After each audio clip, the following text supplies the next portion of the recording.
Pada kesempatan ini, izinkan saya untuk menceritakan sejarah Nusantara pada era kerajaan Islam, karena sebelumnya, saya telah menceritakan bagaimana kondisi Nusantara pada era kerajaan Hindu-Buddha. Sebelum melanjutkan perjalanan cerita ini, sudi kiranya sobat untuk tekan tombol subscribe dan komentar, agar sobat dapat mengikuti cerita yang lebih seru lagi tentunya. Kerajaan Islam di Indonesia diperkirakan kejayaannya berlangsung antara abad ke-13 sampai dengan abad ke-16.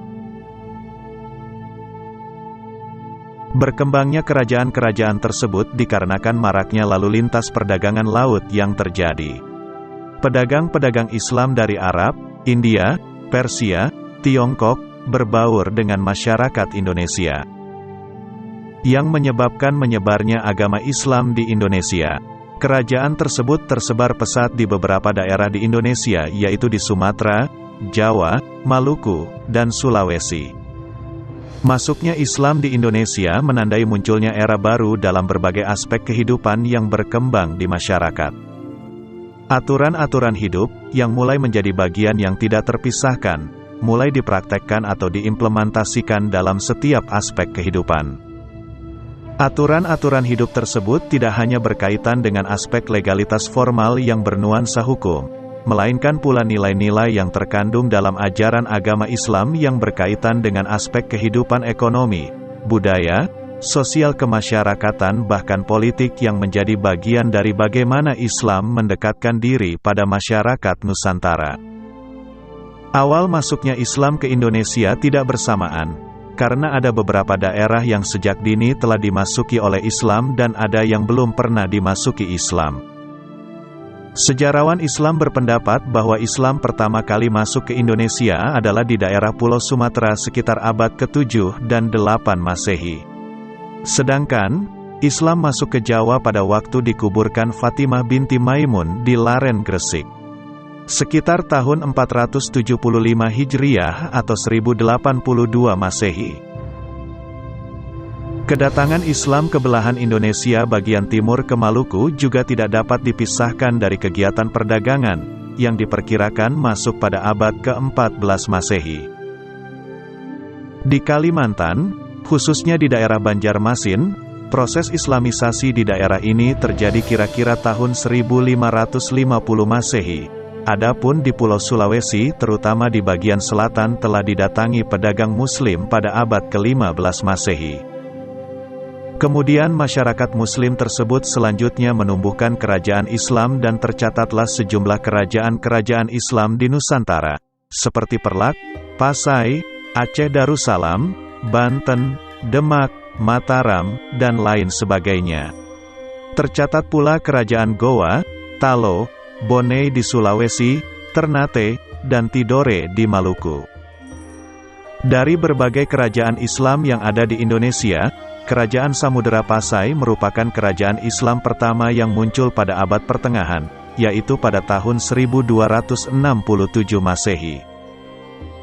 Bukti bahwa kerajaan Samudera Pasai merupakan kerajaan Islam dapat dilihat dari salah satu pendapat petualang Muslim asal Maroko, yang bernama Abu Abdullah Ibnu Battutah, pada tahun 1304 Masehi sampai 1368 Masehi, yang melakukan perjalanan ke Samudera Pasai.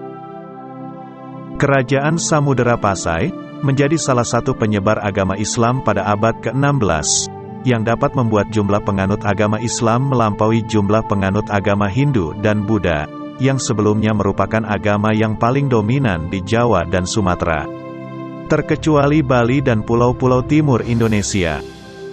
Kerajaan Samudera Pasai juga menjadi salah satu pusat studi Islam di Indonesia, karena adanya campur tangan atau kerja keras dari tokoh atau pemimpin yang ada di kerajaan Samudera Pasai itu sendiri. Tokoh atau pemimpin kerajaan Samudera Pasai yang terkenal dalam penyebaran agama Islam adalah Sultan Malik Al-Soleh. Sultan Malik Al-Soleh merupakan putra Batak Gayo, bekas prajurit Kesultanan Daya Pasai. Pada mulanya beliau bernama Murasilu dan belum menganut agama Islam. Tetapi, tidak lama setelah Raja Murasilu bermimpi bertemu dengan Nabi Muhammad SAW, Beliau kemudian masuk agama Islam dan mengganti namanya. Sejak akhir abad ke-15 Masehi dan permulaan abad ke-16 Masehi, pusat-pusat perdagangan di pesisir utara, seperti Gresik, Demak, Cirebon, dan Banten telah menunjukkan kegiatan keagamaan yang dilakukan oleh para wali di Jawa. Kemudian kegiatan itu muncul sebagai kekuatan politik. Dengan adanya Kerajaan Demak, sebagai penguasa Islam pertama di Jawa yang berhasil menyerang ibu kota Majapahit. Para wali, dengan bantuan Kerajaan Demak, Pajang, dan Mataram, dapat mengembangkan Islam ke seluruh daerah-daerah penting di Jawa, bahkan di luar Jawa, seperti ke Banjarmasin, Hitu, Ternate, Tidore, dan Lombok. Perkembangan Islam secara struktural atau pada level birokrasi diawali dengan masuk Islamnya para raja-raja yang kemudian diikuti oleh rakyatnya.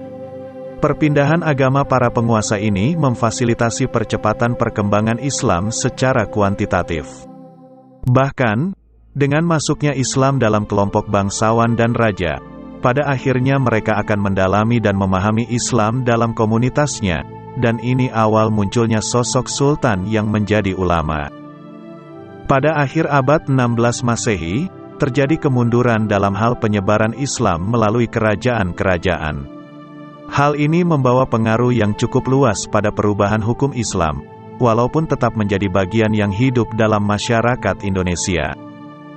Pada akhir abad 16 Masehi, terjadi kemunduran dalam hal penyebaran Islam melalui kerajaan-kerajaan. Hal ini membawa pengaruh yang cukup luas pada perubahan hukum Islam, walaupun tetap menjadi bagian yang hidup dalam masyarakat Indonesia.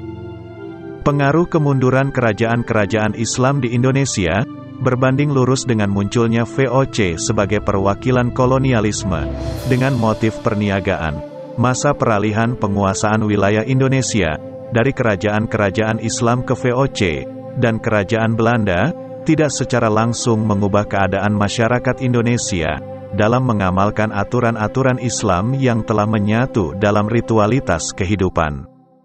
Kondisi tersebut ditunjukkan dengan sikap penguasa kolonial tetap mempertahankan lembaga peradilan agama. Di wilayah Aceh, Jambi, Kalimantan Selatan dan Timur, Sulawesi Selatan, Sulawesi Utara, Gajo, Alas, Tapanuli dan Sumatera Selatan, dan Jawa, walaupun tetap berada di bawah pengadilan negeri.